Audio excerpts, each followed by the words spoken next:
Hello guys, welcome back to this channel. If you have Face ID or fingerprint enabled on your iPhone, then it can actually lock your WhatsApp application with Face ID or the fingerprint.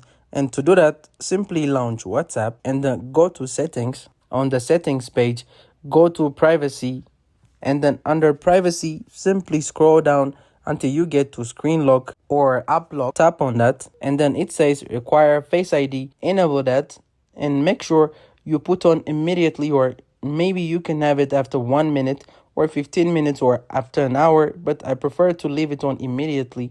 So that means immediately I exit WhatsApp and I want to come back in, it's going to require Face ID. So now without Face ID, I cannot launch WhatsApp, but as soon as I put my face in there, I can launch WhatsApp and get into messages.